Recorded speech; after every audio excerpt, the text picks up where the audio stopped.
Yo, yo, yo, what's up, everybody? Thank you for tuning in to yet again another fantastic indie creator interview. It is your Capes Crusader, Cody, and we are keeping it geekly with our brand new friend, Sean Forney of Scarlet Huntress Reckoning. We're here to break down issue number 5 and everything that kind of led up to that, as well as Sean's history creating comics. Sean, welcome to the stream. How are you doing today? I'm doing good. Thanks for having me. Yeah, absolutely, absolutely. Big shout out to Ohio Hype too. I'm always a big fan when I meet creators from Ohio because, you know, I love giving that little extra, boost, that little extra support when I can to my fellow Ohio creators. That's awesome, man. Thank you. Yeah, it's a small world. I didn't pick up on any of the Ohio stuff when we talked on Twitter. That completely missed me, but that's awesome to find out, and relatively close to where I grew up. I mean, what, hour maybe? Yeah, it's separated probably by a couple cornfields. yeah. Maybe a Walmart, Dollar General here and there. But right. Let's get back to what we're here for, and that is the Scarlet Huntress. This is an awesome comic created by not only you, but also your wife as a creator-artist duo. That is such a really, such an awesome combination. How did you guys end up getting into comics together? So just odd. Mix of events, I guess. I started working on a couple of freelance comic things in college and right out of college.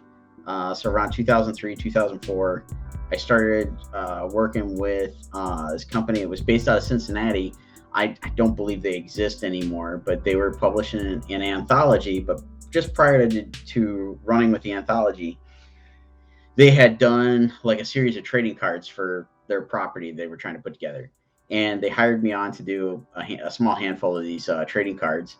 And the owner and editor, publisher, everything all in one, pitched it to me, and he was like, hey, do you want to do a short story for this anthology that we're doing? It can be anything you want, whatever, we just need 5 pages or something like that. It's like, okay. So at the time, I guess give everybody like a little history. I grew up in the Genoa area, so I was living back home with my folks. Again, this was like right after college, and she lived in Columbus area, close to where we currently are. And I called her up and I said something along the lines of, "Hey, I got this opportunity to do something for this anthology, but I need a story. Like I got to come up with something." And we spitballed some ideas over the phone, and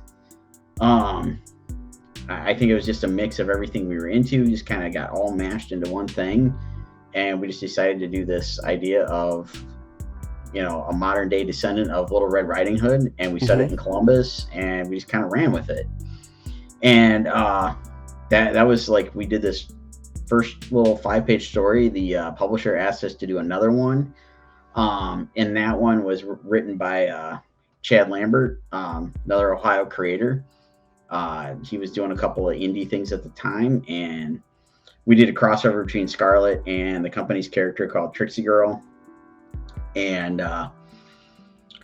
just after getting those two done, they asked if they could publish a one-shot of the character and do a Scarlet Huntress one-shot.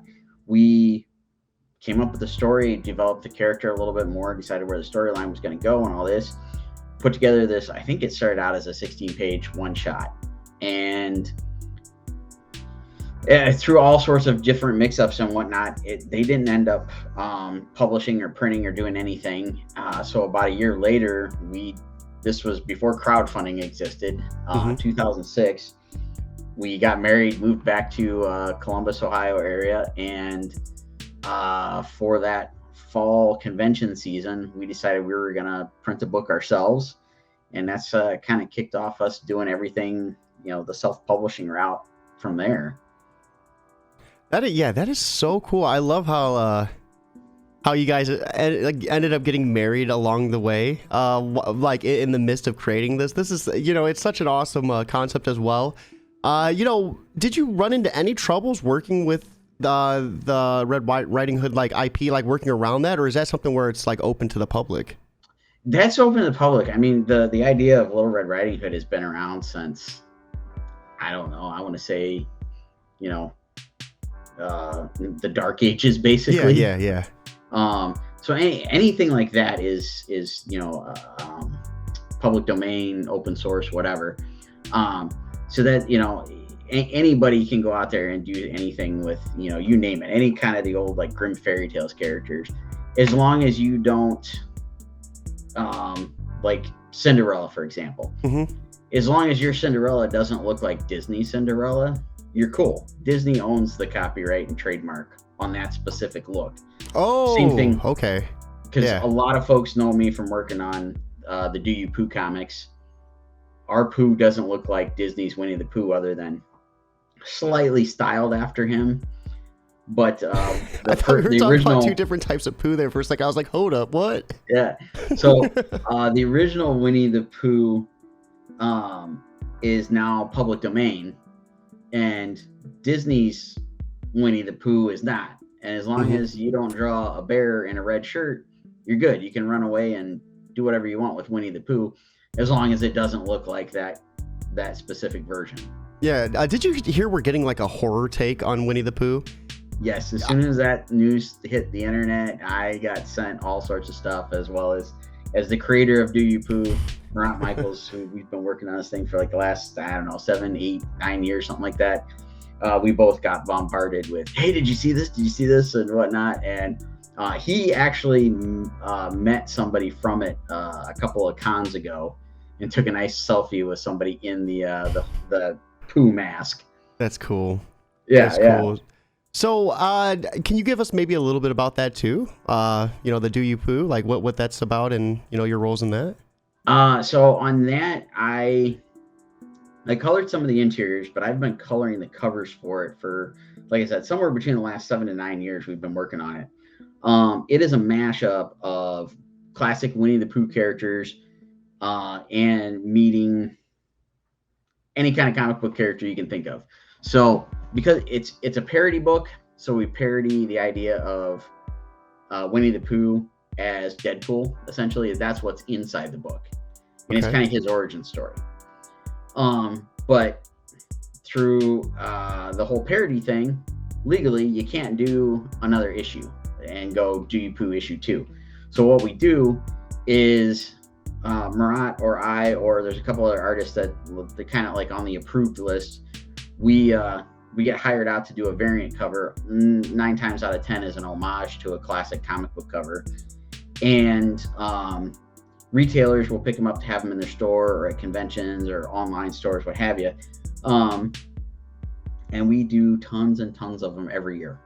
Like sometimes we do like a dozen or more per month that we put out. So it's all the same interior story, but the covers are always different. And last year we actually did kind of a, I'll say, follow-up to it. We couldn't exactly do a sequel, but we did All Out Pooh, and it's kind of a play on Crisis on Infinite Earths. And so it's Pooh going and hunting down every other version of himself. So all the comic book movies right now are all dealing with the multiverse. Our little romp through the Do You Pooh verse is kind of this multiversal thing. So it's Pooh killing, Batman Pooh, Spawn Pooh, Thanos Pooh, you name it. I love the All Out Pooh. The play on words is phenomenal. That's awesome. So I'm curious though. You said you could do this, but you can't do an issue 2. What's the reasoning behind that? You'd have to find somebody that actually knows law. I don't know. I just know it's a no, and that's good enough for me. I get it. Yeah, that's what his lawyer said, so we stick to that. Hey, no, that works.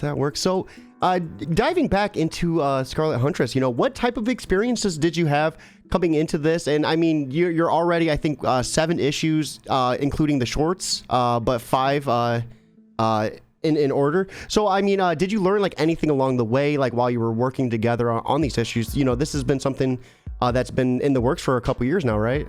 Yes. Almost 18 years, 19 years, something like that. Yeah, so we've learned all sorts of stuff. And I cracked that joke because our issue 1 we did, like I said, it was like it came out, and it was supposed to come out in 2005. We didn't print it until 2006. And then the 2 short stories were like 2004, 2005, somewhere in there. And almost all I went to school, I got my BFA from Bowling Green, but to my knowledge, they still don't offer anything in the way of like comic book stuff. Mhm. So any comic book stuff I taught myself, and learned as best I could, from being from small town in Ohio. And I ventured out to a handful of conventions between like my senior year in high school to my through my college career. Maybe went through about 4 or 5 conventions where I did portfolio reviews and stuff. And that was kind of like my dipping my toe in the water and kind of getting a idea how some of this stuff worked. But there's only so much you can learn from that aspect. So this was definitely a crash course on how do I put the book together? How do we, get it ready for print? How do we print?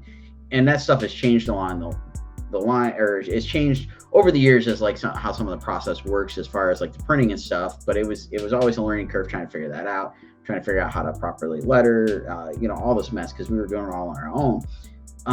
But for me, like, I learned a lot of different stuff when it comes to creating the art for the comic, because outside of the just general improving with doing stuff with practice, learned a lot better ways to tell a story, learned how to get the pages formatted much better to make sure everything works, as far as not getting cut off when going to print. The pages that you draw on with the blue lines kind of give you a rough guide, but sometimes you need to nudge stuff here or there to make things fit. So I learned that from back when we first started, and kind of not having a full understanding of some of that stuff. And now looking back and going, oh yeah, I so could have done this better, to where that word balloon is not covering something important. Some of that stuff is just kind of you do it on the fly. You're learning it while you're doing it. And so there's tons of stuff like that I've progressively learned over the years, when it comes to doing the art aspect of it. And like I said, tons of stuff when it comes to printing, like doing the whole self-publishing thing. We did the first 2 issues between, like I said, it was like 2006 to, I think we did the second issue in 2009. And in the midst of doing all that, there wasn't crowdfunding. We didn't have that source of raising funds to make this thing happen. So we were always kind of, figuring out how can we do this? How can we afford to do it? Because printing's never cheap. Yeah. So when I want to say like 2011 rolled around, maybe 2012, somewhere in that ballpark, we had found out about Kickstarter and crowdfunding and things like that through some friends of ours that were funding a independent movie. And I saw that they were doing some comic books on there. And I'm like, why don't we give this a try? Like, Yeah. all these people doing this, and it's like, let's give it a shot. Well, we did it, and again, it was learning curve. It's like, okay, how do we promote this? How do we do this? And got every single friend roped into it. And this was still kind of early on in doing the crowdfunding thing, and it was also early on and all the social media not throttling all your engagement and all that mess. Yeah. So we were able to get the word out and get it funded with a much smaller audience than that we currently have. But we got the book out. It took a while to get the book done, because the goal was, let's raise enough money to basically pay me a salary to do the book. Essentially, it was kind of our way of looking at it. And we did do that to some extent, but right around that same time, I got hooked up with all sorts of various projects that I was working on. So it became a struggle to bounce back and forth between everything. So it took us about a year and a half to get the book completed and shipped out.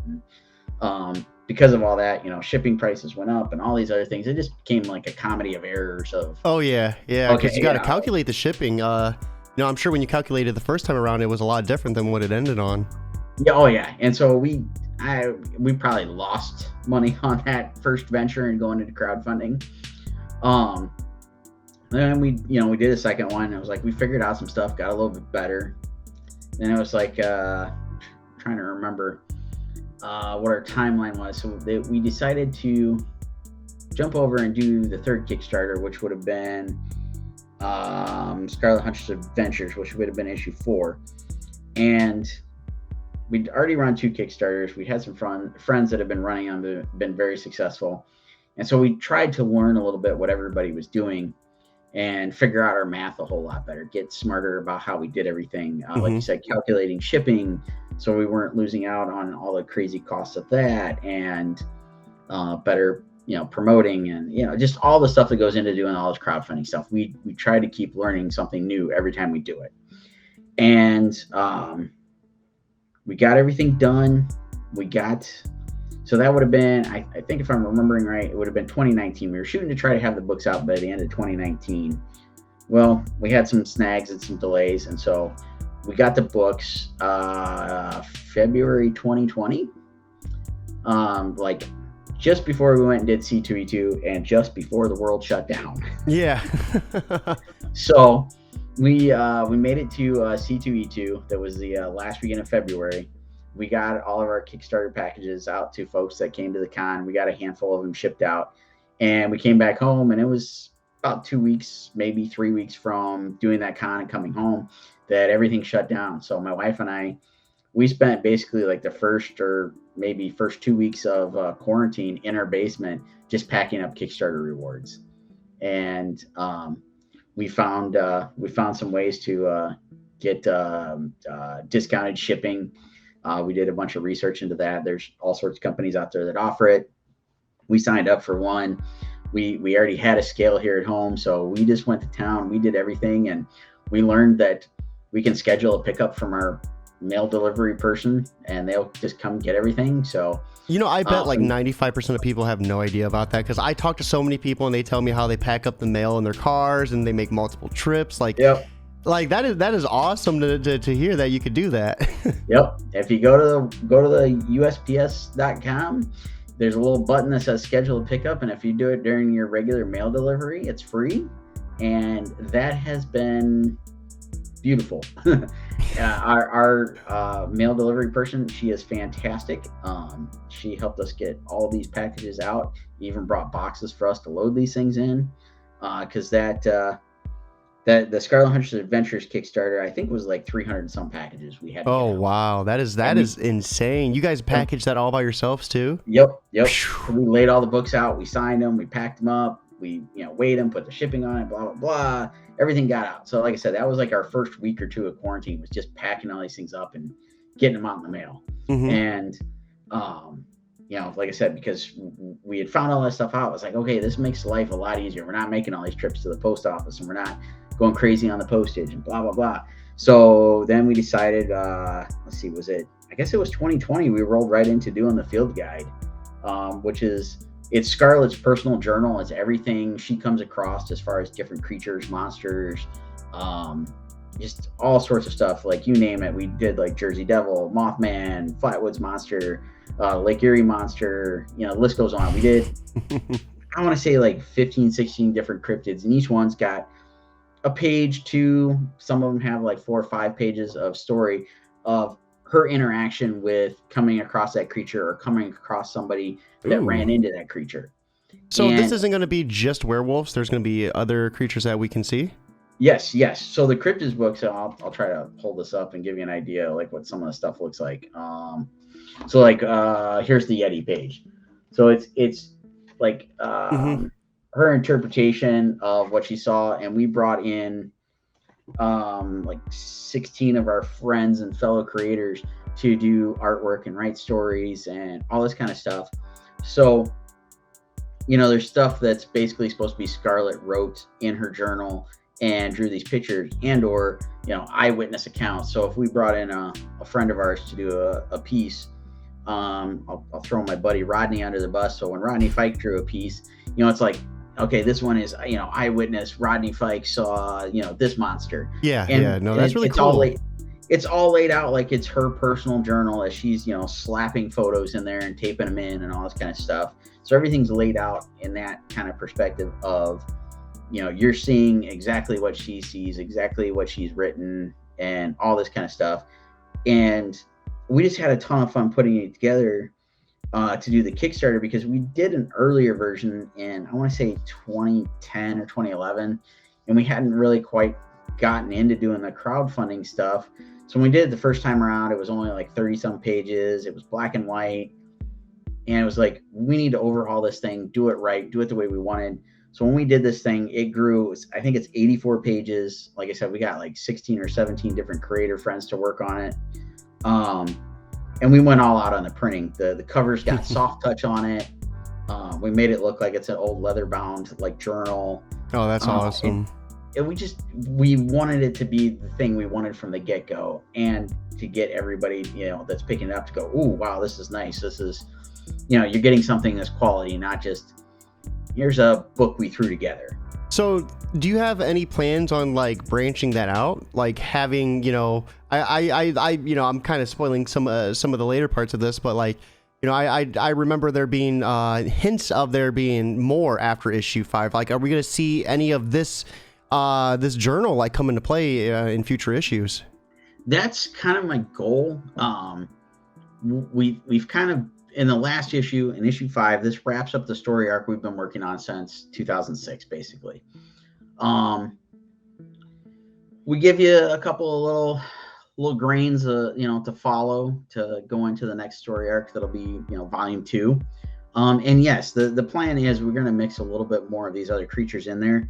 Because what I've kind of envisioned in my head is like, once we get past the first story arc and we've got the character coming into her own, right now we're kind of on that, hero's journey. She's, starting out, finding out who she is, blah, blah, blah, gets to this point. And then from there on, like, I kind of almost in my head picture like Scooby-Doo or Supernatural, where it's like creature of the week, as well as the usual hunt of like, here's the overall big bad, but here's these little things we're going to come across. Yeah. And that's why the field guide started, because it's like, there's no way I can ever, spend enough time just doing all these other stories we've got floating around in our heads. Let's put some of these out there, and we don't have to get as involved, because it'll be, it's writing instead of me having to draw out every single thing that happens. So yeah, I want her to, have some more encounters with, like, say, the Mothman or, Bigfoot, all these other crazy creatures. And since we've done this, we have so many folks come up to us at conventions and go, well, do you have such and such monster in there? Well, I've never heard of that one. Now I got to go, we've been starting a list. It's like, now we got to go find this one, do some research. And everything is like loosely based on all the different urban legends. And a lot of it, we stuck in Ohio and tried to stay close. Like, got the Ohio Grassman, Bessie, the Lake Erie monster, the Loveland Frogman. So we'll branch out and do some other stuff. And we did in this one, like, we've got chupacabras from, like, New Mexico area, things like that. But yeah, we just want to keep diving into all these fun, crazy things. It's just, I don't know, for me, it's just stuff I've always gotten into. I love watching, like, the History Channel specials on, like Bigfoot or whatever, any of that kind of stuff. So it's just a way to have fun and play in that sandbox. So what's the creative process look like between you two? When you're getting ready to, like, draw up a book or draw up a panel even, like, how does that process work between you two? Excuse me. So usually pretty much prior to this book, I might, like, jot down a few notes and go, ooh, we should, throw this in a story. And Steph will write it, but she usually writes it by thumbnailing stuff and telling the story visually first. And then we'll go back in and kind of turn it into a script.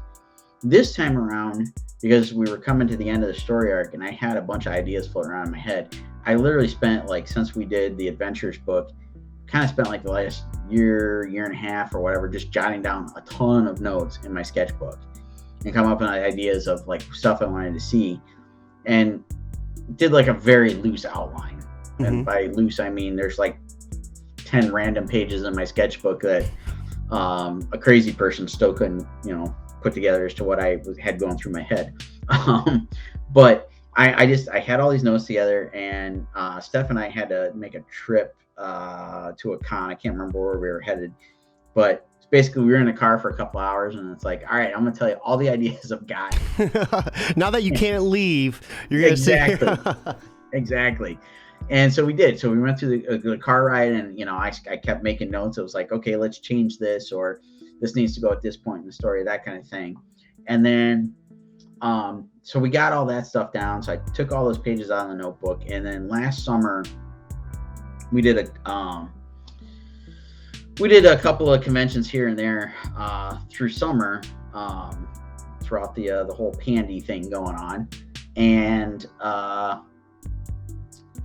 as some of that stuff wrapped up, we had about 2 weeks where my studio was shut down because we actually redid our floors and a whole bunch of other stuff in the house.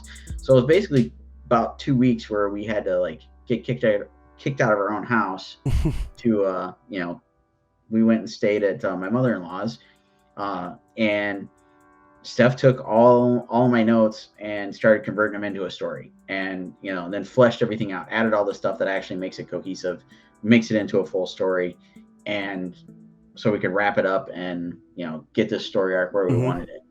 And she did all that, and then kind of a oddball thing, it came to another car ride.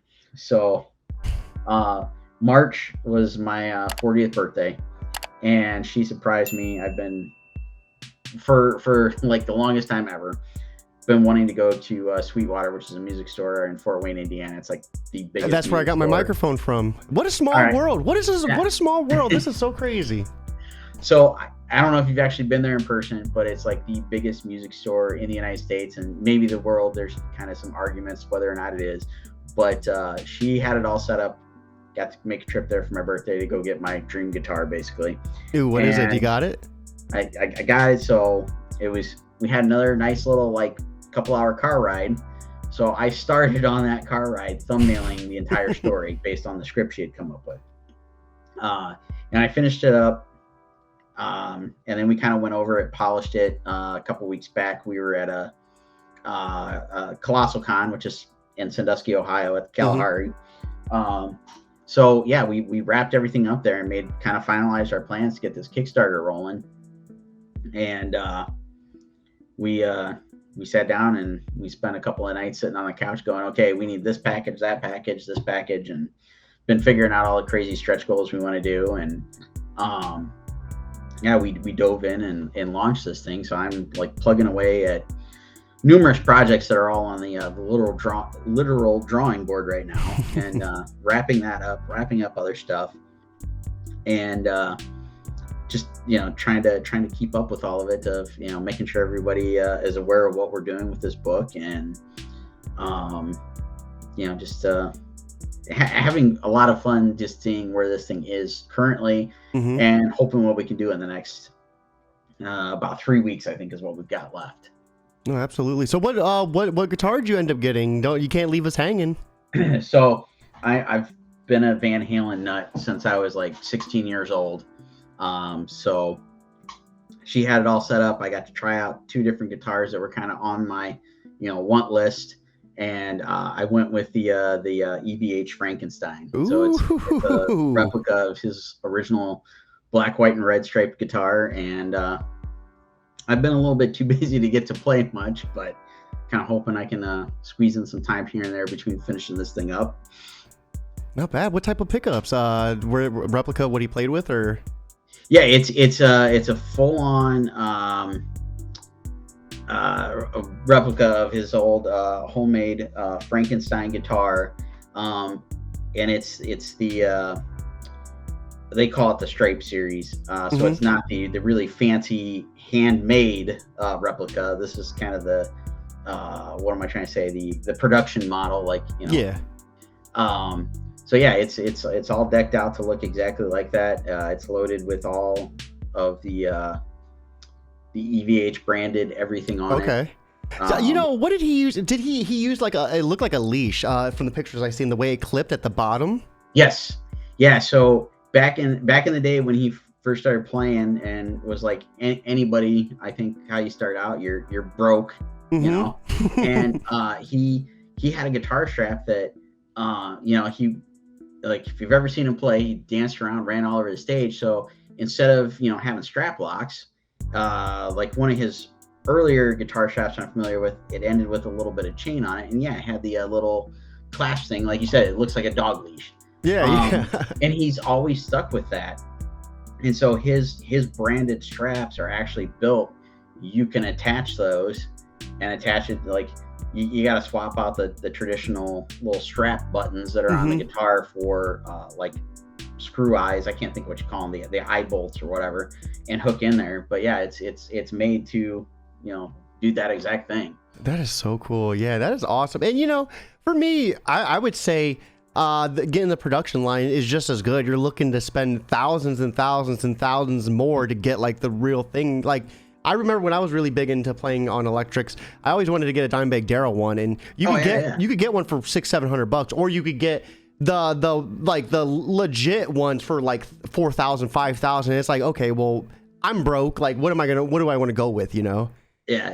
And there's were a little bit more astronomical. The one that was built, Chip Ellis, who's the guy at Fender and EVH, who built them by hand. They had a price tag of like $35,000.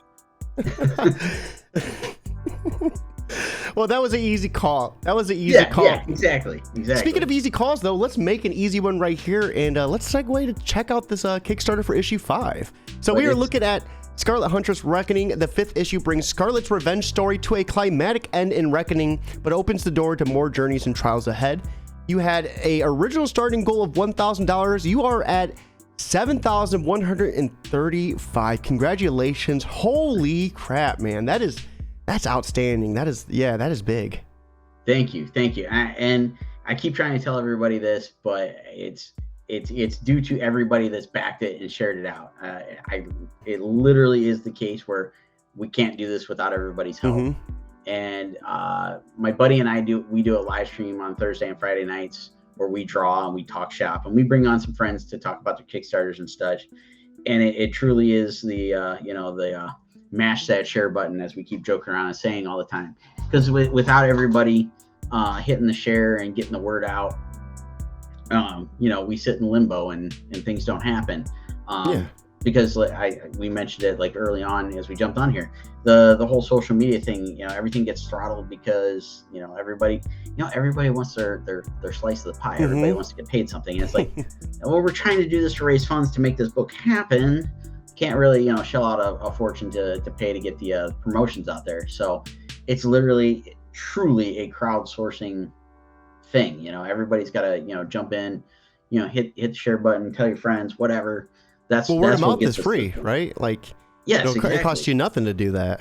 Yeah, and that's our biggest thing. That's our biggest promotion. And as I always say, I can't thank folks enough for doing that and helping us get to this point. We got 27 days left. I'm hoping we can keep on going upwards, because we've got a ton of stretch goals, and there's some really fun ones that I really want to get to. But it's basically you purchase that initial package, whatever it happens to be, whether it's a single book or you buy in the package of all the books, whatever. We're going to anybody that's getting something physically mailed to them, any of the digital stuff, unfortunately, we can't send all that stuff your way.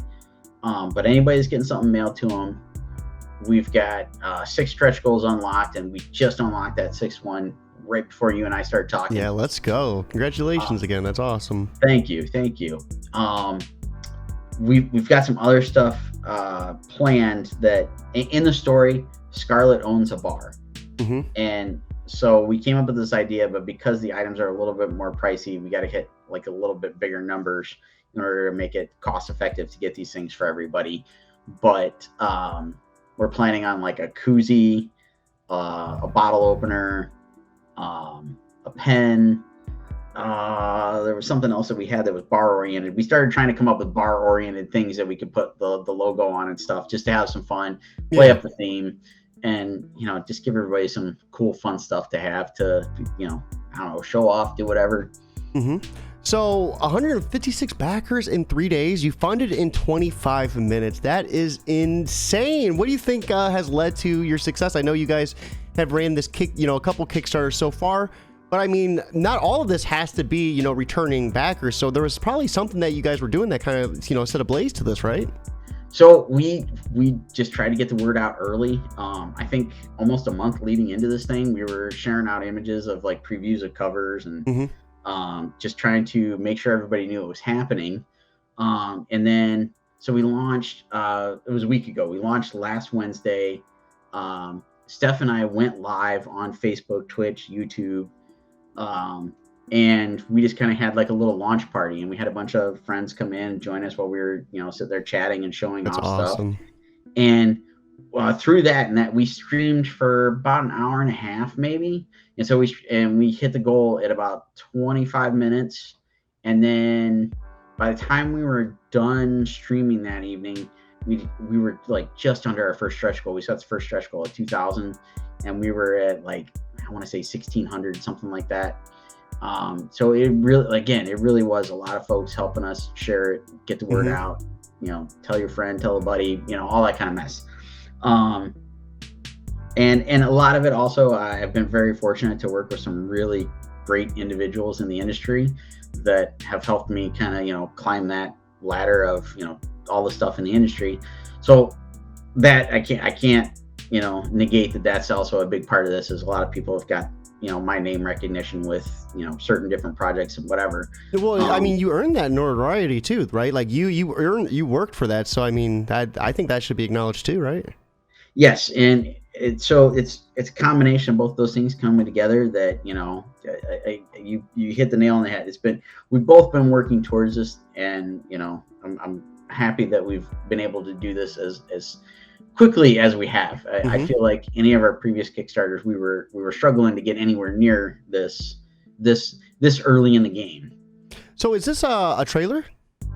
Yeah, it's a little preview of some of the stuff we've got going on, the covers, little artwork in progress, things like that. So we could watch this. A heads up, you won't be able to hear it on your channel, and then if you try to talk, this will actually bleed into your audio channel.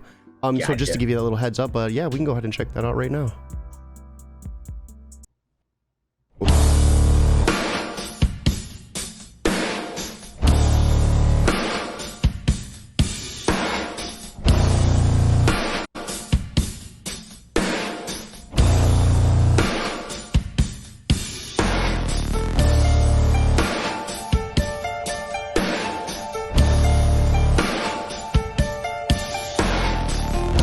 Give the breakdown of the issues too.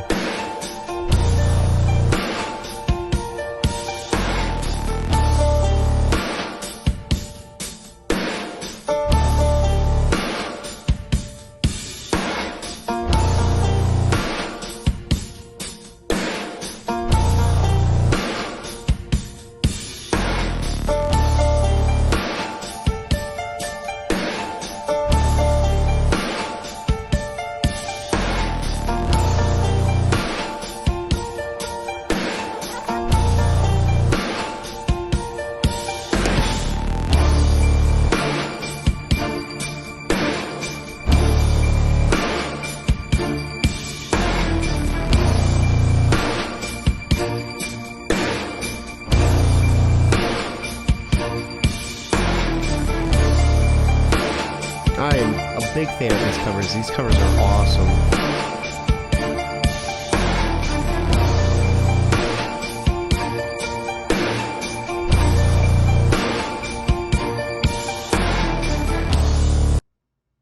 So, being that you play guitar, like, did you lend any of your music to any of those tracks?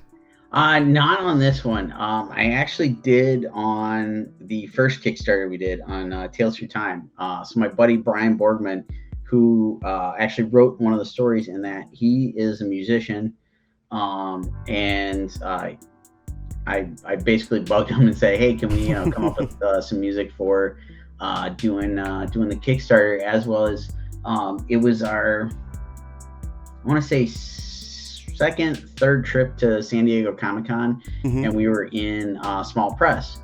And for anybody who's not been to San Diego Comic-Con and been in the Small Press kind of feels like the afterthought of everything else at Comic-Con. And it is what it is. We just kind of decided we're just going to roll with it.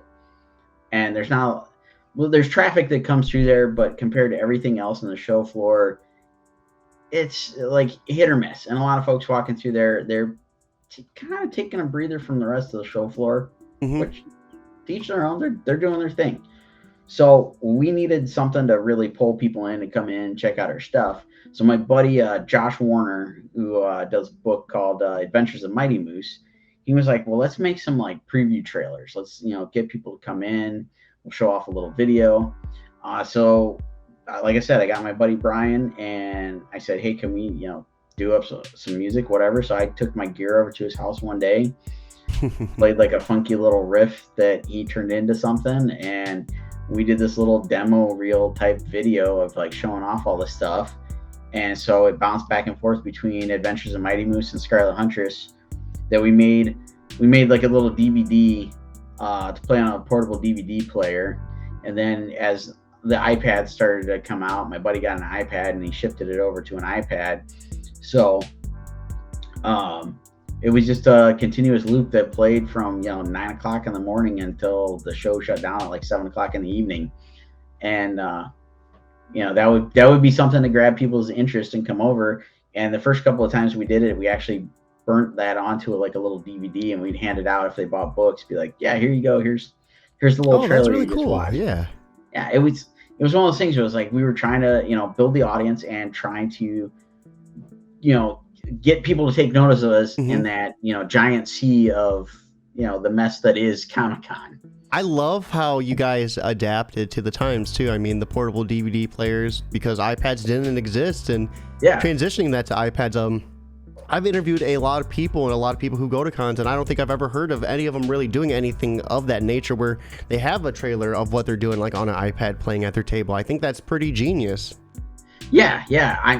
I can't remember exactly where Josh came up with the idea, but he, that was all him. And I was like, dude, I'm totally on board. Let's figure out how to do it. And we made it happen. And he still does it. The last time we were out at San Diego was 2019.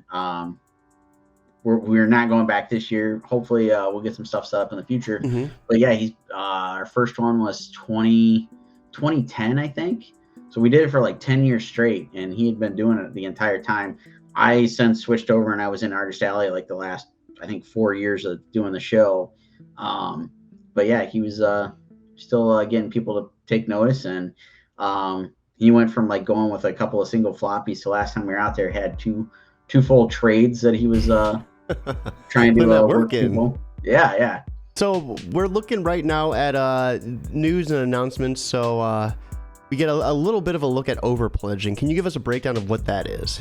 So if you pledge, I'm just going to throw out and say it because the first book is like $12. Okay. That's where you get like the first physical package. But if you see something that we don't have on the add-ons, and I guess I'm probably starting out the wrong way. So we've got a couple of books that are variant covers that we're doing a limited quantity on. So your ideal situation would be, for example, the cover by Matt Horak. If you wanted to get his cover, I want to say off the top of my head, I think it's $25.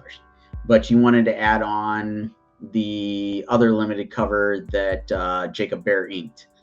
So what you do is you'd be like, I'm going to make my pledge of $25, but because this one's limited and we don't have it in the add-ons, I'm going to pledge an additional $25, and I'm going to shoot a message over to Sean and Stephanie and say, hey, I also want the cover, I think it's cover F that Jacob Bear inked. And that way we'll put it in our system so we know that, hey, this person is getting 2 of the exclusive covers. So it's a real specific thing just for a couple of packages because of us doing limited quantities. We couldn't make them an add-on, or couldn't find an easy way to do it where people could just pledge and get both things or whatever. So this is kind of a you go to a place and it's a build your own burger. Yeah, kind of that idea. Build your own bundle. I get it. Yeah, So exactly. where can people find that stuff at though? Like, do you have on your website or? So it is all here in the Kickstarter over on the right hand side where it's got the little picture of me and says 5 created, 97 backed. As you scroll down that, it lists all the packages. So those are all the rewards that you can. So you would just take a pricing from one of the tiers and just add it additionally to the first thing you got. I thought Kickstarter like let you bundle that stuff together though. You can on some stuff. Like I said, it was very specific because we have a couple of covers that are limited to 25. Oh, okay. No, that makes sense. Okay. So I get it. Yeah, we couldn't make another package without dividing them up really crazy. So that was the easiest workaround for us. And then we also see. Oh, go ahead. I was just gonna say it's pretty common thing for people to do over pledging towards specific stuff that's not available as a package. And then down below in the center there, like we've got everything laid out with what all the packages, the covers and stuff. I gotcha. So you got a backer incentive too. Once you hit 200 backers, anyone who did a physical, if I'm not mistaken, will get a certificate of authenticity. So you're pretty close, 44 backers away from that. Are you including anyone who like backs like $1? I know sometimes people count those too, like the tip jar backers. So that will count towards the overall total, but they just won't get the certificate. Yeah, they won't get the certificate because they didn't back. Yeah, the physical. Yeah. So yeah, in that particular COA will only be for the issue 5 book. Mm-hmm. There are other COAs that are not branded with Scarlet Huntress that are available in the add-ons. So if you wanted a COA for issue 1 through 4, you can add those on. Okay, I gotcha. So this is a nice little synopsis of what issue 5 is about, and then what the series is about too. And I forgot to ask one of the most important questions, like how do your werewolves turn? Are they already werewolves? Like how do they turn? Like what causes them to change into werewolves? So I went with more of like, I'll call it a little bit more modern transformation, where it's not like the old Wolfman movie where it had to be a full moon. Mm-hmm. They kind of have control over it. We haven't dived too deep into like a lot of the transformation stuff and what all causes it, or how they make it happen. But in my own headcanon, it's kind of they get to a point where they can control it, kind of like Hulk can control his transformation. Bruce Banner can be like, all right, I'm gonna turn into Hulk, versus where he was angry. So in the typical werewolf mythology, it's either a full moon or they got control over it or something else triggers it. I've kind of gone in my own route of they can control it for the most part. There'll be some certain instances or certain things happen when it's full moon. Maybe they are bigger, stronger, what have you. So about the book, it's going to be oversized at 48 pages of story and amazing full color art by Sean himself. This is the 5th book in the Scarlet Huntress series, plus 2 companion books. There's going to be a variety of exclusive covers, a new collector's box, and lots of new art. And then here's just a little history of why they chose Kickstarter and the history of Scarlet Huntress as well. For anyone that is interested to take a much more deeper dive, here is the link to it. And if you're watching on YouTube and Facebook, we have the link in the description as well. But this is kind of just a timeline breakdown of how everything came out. Yeah, this is a pretty extensive history that you guys have been working on together. Yeah, we've we're closing in on that 20-year mark of having this character around and working on it, and it was definitely time of like, okay, if we're doing this this book, I want to make sure we get the story wrapped up, and then we're gonna dive into some more stuff. I'm hoping that this thing will do well enough that afford us the ability to I'll still be doing the main parts of the art, but I'd like to bring in hopefully some help with some inks, things of that nature. That way we can do the books a little bit more closer together than like every 2, 3, 4, 5 years apart. Yeah, I mean, well, doing it just like you guys, that has to be such a large amount of work. And then being the artist too, like this is extremely detailed. Like it's not like just thrown together. Like these backgrounds are very fleshed out and detailed, and it looks very like intricate. Yeah, and it takes me on average just doing the pencils per each page. It's usually about a full day to do the pencils. So then it's almost full day for inks, and then colors are a few hours. But it adds up, and especially when it's a 48-page book. It takes a large amount of time. And I mean, you can't be doing, you got to have a life too. You can't be dedicating entire days to this too. So that's like splicing it up even more. No, I totally get that. So right here is a series synopsis as well. We kind of got a little bit of a breakdown during the trailer, but once again, if you're interested in more in-depth take, that link is in the comments as well. And then here are some of the preview pages too. Were these in the trailers, or are these new? That's actual interior pages, a little preview of some of the thumbnails, some of the pencils that I finished up so far. Okay. We can go ahead and check this out too if you want. Yeah. I don't think this one has audio, if I remember right. Hey, not a problem. We can go ahead and kind of talk through it as well. Yeah, so again, this is some previews of where we're at in the process, seeing kind of my thought process of putting everything together. I really like this too, kind of how your creative process starts from start. And then to give everybody an idea of finished look, these are from the previous couple of issues that were in full color. The first 2 issues are still black and white. Again, if we get to a point to where we're doing really well with this thing, if this Kickstarter gets successful enough, I'd love to go back and kind of remaster the first 2 issues, get those in full color to do a full trade. And then right here are the creators. So we have the man of the hour himself, Sean, co-creator, and a 20-year professional illustrator as well. So do you want to give us maybe a little bit of a synopsis of this? So I've worked on anything and everything over the last basically 2 decades. It's impressive. As we talked about early on, I've done a ton of stuff with Murat Michaels with his company Counterpoint Comics. Do You Pooh, All Out Pooh, Naughty and Nice, Hardly Thin. I've colored stuff. I've done cover art. I've done interior art. A little bit of everything in between on that. I worked with Upper Deck doing the sketch cards for their various sets for Marvel. I've done variant covers for all sorts of indie publishers. I've also done a couple of retailer incentive covers through Image, IDW, Dynamite. I think we did one with Boom. I've done license work for Marvel. I've done license work with Lego and Scholastics.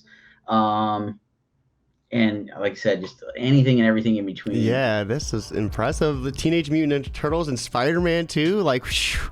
And a toy line, like, where haven't you been? Like,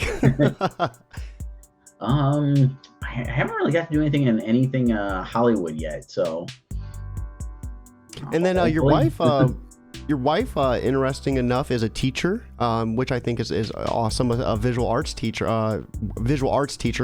and then she does the lettering as well. Yeah, she letters the book. Usually does my flats for the colors. She edits it, and basically puts everything together so that we can take everything to print. That's so I love just how like intertwined you both are within this project. It's awesome. What she's not handling, you're handling, and vice versa. Exactly. So here are some of the rewards. Are these going to be the same things that are listed on the side right here? Yes. Okay, so this is to give anybody like myself who's a visual person. This is the visual to go along with that description that's over on the far right. So we did all the different covers that are available. There's all the variations. We've got, I think, 3 or 4 different packages you can get where you get all the books and the variety of the different variant covers that we're putting out. So real quick, some of the variants right here. We have covers A through C, $12, $15, and $20, but cover B was a 72-hour cover, so that's already ended. I think that was a really cool concept right there. And then right here are some of the limited quantities. So cover D, E, and F, all 3 priced at $25. There's only a limited amount of those available. So these are the ones where you have to go into that over pledging to be able to. Yeah. So if you wanted, like, say all 3 of those D, E, and F, you'd pledge for one and then over pledge and then send us a message to say, I want the other one or the other 2, whatever you're deciding to go after. And for $35, you can get a cover A and then plus 2 prints. So are the other 2 prints like other covers? They're the 2 other images there. So the one is the 72-hour cover, and the other one on the bottom right is it's a little homage I did to Frank Frazetta's. It was I can't remember what it was. It was like some sort of horror piece. I'm totally blanking on what I kind of took it off of. And then for $100, you can get a metal cover of your choice from any of the covers A, B, D, E, and F. So why exclude C from that? Just to make C a little bit more exclusive, as well as there's not going to be a whole lot of ink that would end up printing because it's going to be all white to do sketches on cover C. So didn't really know how well that would work on doing the metal. No, that makes sense. That makes sense. And then right here we have Scarlet Huntress set of books. So for $50, you're going to get issues 1, 2, 3, 4, The Cryptids, and Reckoning cover A. For you can get the collector's box set of books for $90, which is going to be issues, all those issues, plus Reckoning holographic variant, cover E or F. So that'll be these two right here. And then you get a really awesome collector's box. So this box looks really awesome. Yeah, and we've got a detailed picture down towards the bottom of the thing where you can see it in more in-depth detail of what the boxes look like. No, these are cool. How many comics will they hold? They should hold probably about a dozen books. These are really cool. How's it feel to like be at this point with your book, to have like this type of merchandise? This is really cool. I've been wanting to do this for a while, so it was really cool. We tested it out last year at a couple of cons just to see how well they would work, how well they go over, all that kind of stuff. And a lot of my friends have been doing like this box thing with like their recent campaigns, and it's like, well, I'm gonna dive in and see if these will go over well. And to my amazement, they have gone over pretty well so far in the campaign. Folks are seeming to dig that idea. Oh, that is really cool. So we'll scroll back up and kind of finish going through this. You can get the mystery box set of books for $125. So this is going to get you a special mystery surprise variant for issue 4 and for 5 as well, it looks like, and then a limited edition mystery box. Yes. And then for $200, you have the Reckoning special covers box set edition. So this is going to get you cover A, C, D, E, and F with a special cover Reckoning box as well. And then the limited Scarlet Blood Red cover. So these are awesome. These are really cool.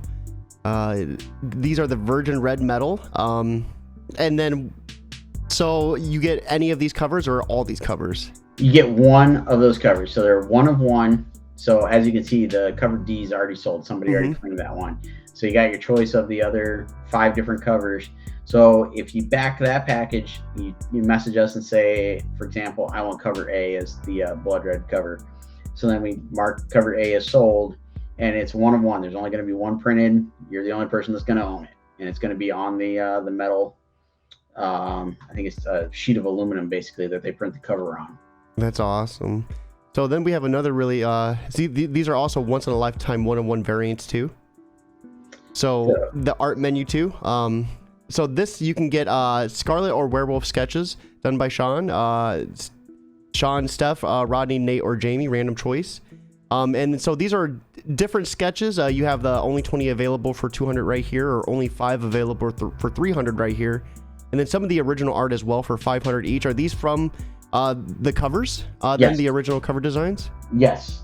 So as they're labeled, A, B, C, D, E, and F are all up there. The Frazetta homage. And then the new printings of 1 through 4. So as far as I know, all the original art pieces are still available. Nothing's been claimed yet. And then the retailer menu too. So you can get 5 copies of Scarlet Huntress issue 5 for $60. You can get 5 copies of each book plus 3 limited variant covers for $150. 50 copies of the JSC homage cover with your logo on Scarlet's t-shirt. I love that too. The custom. Yeah, that is really cool for $500. And then 50 copies of a custom cover with your ad on the back cover for $750. So I'm loving this retailer menu too. Yeah, plus that $751, they get their own cover design. So I will draw a brand new cover based on whatever within reason that they want to do for the cover. And here is a look at some of the add-ons we can expect.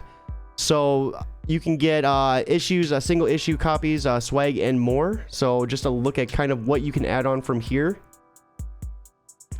I love this little swag bag of goodies too. Can you tell us a little bit what's in this bag? So there's stickers, buttons, bookmark, coaster. There's charms / keychains, guitar pick.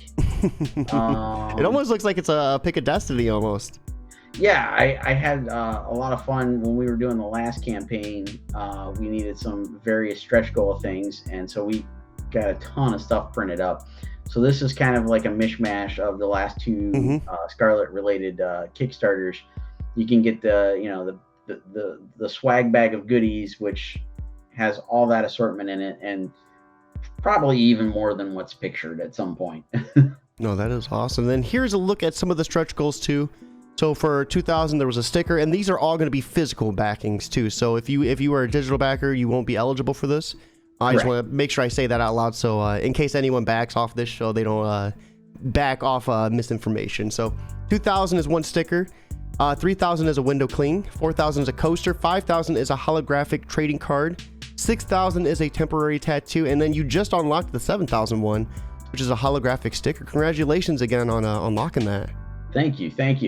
So yeah, I'm working on the design for what's going to be on that glow in the dark sticker, and then like I said, once we get into that 9,000 realm, we're going to start playing up the bar idea. So we've got more planned past the 11,000. We're just not sure if we're going to get that far, but we came up with this fun bar theme, and the pen, the lanyard, like I said, we've got a bottle opener idea, a koozie. We're not trying to support anything. We just thought it'd be fun to play up that bar. Yeah. So right here, we already looked over the box, but just to kind of get a second look at it again, box will come folded with books inside. So that's I love that too. How you'll send the books in the box itself. Yeah, and then that box will be inside of another box, so it stays nice and pristine to get to you. Boxception, I like it. So some of the risk and challenges, of course, you guys can't control any pandemics or any printing, issues out there. Anything outside of your grasp, you guys can't really do too much with. And then shipping as well. So yeah, this is this the Kickstarter in its entirety? Yes, that pretty much you've come to the end of the Kickstarter. We'll go ahead and we'll back out and start wrapping things up. So let me go ahead and get over back to our main camera. So after going through the Kickstarter, I always love asking this one question, and that is for anyone that's watching and is kind of on the fence about backing your campaign. What would you like to say to them directly to kind of help push them over that barrier?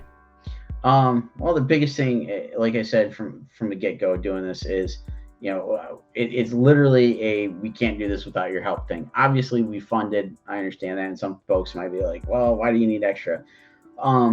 And right now, as you just ran through, it should be fresh in everybody's mind. We've got all those stretch goals. That's all the extra little added goodies that we're going to throw in with the purchase of a book or a set of books or what have you, just to make the experience that much more fun. Basically, you've come to Kickstarter, you back a book, and it's a little bit of a different vibe than if you were to come see me at a convention. If you come see me at a convention and you buy the book, you're not going to get all that added fun stuff. You'll get a signature like we're going to do on all these books. We're going to offer up signatures from Steph and I, and you get that, and you get to see us, blah, blah, blah. But this is where we get to have fun. And, I said, we've got this fun bar idea, but right now, we've unlocked 6 stretch goals. You get, the couple of stickers, the temporary tattoo, the trading card. You get all that fun stuff. And I guess, if you want to get, I'll say mushy about it, it's like you get that fun experience of, hey, you helped us make this thing possible. And it really does work this way, because that's the way Kickstarter has it set up. Is if you, for example, you go and back our project, any of your mutual friends or whatever that are on Kickstarter, they're going to get an email saying Cody backed, Scarlet Huntress Reckoning. So any of your friends could see that email and be like, oh, hey, you know what? I want to go back that. Yeah, or let me at least check it out, Yeah. So, and if, maybe I haven't convinced you to go back it, the next best thing I can try to convince you to do is, give it a share on social media. Share it out on Twitter, Facebook, Instagram, whatever it is that you're on. You want to, tell your friends about it if you think this is a fun project, but maybe not for you. Or, I know things are tight right now with the way everything's going. You want to give us a little bit of help, just hit share button, tell everybody what we've got going on, and then once you get all this stuff in hand, whether you're getting physical or digital copies of stuff, we hope you read it, enjoy it, have some fun, get some sort of entertainment value out of this that it sounds cheesy, but maybe brightens up your day, or whatever the case is. It's just we're kind of creating it for the love of everything that we've developed and wanting to tell this story, and we're hoping that other like-minded folks will go check that out and enjoy the story too, and then hopefully want to come back and see what we've got planned for volume 2. No, a big part for me too is you kind of touched base on it though, but you're a big part, backing a campaign. You're a big part of that book's success, and even though you're already funded, it's a big part of the success going forward. It's a big part of us funding you, being able to make what's happening next. And I think that's a perfect segue for us. What is in store for you guys? I know you said this was the end of the first act, but this isn't necessarily the end of Scarlet's journey. So what can we see from you guys in the future? I know we've got an overall kind of story arc planned, and I'm trying not to spoil anything, but you'll see a little glimpse of it in the end of issue 5 of what's going on and what we are potentially building to.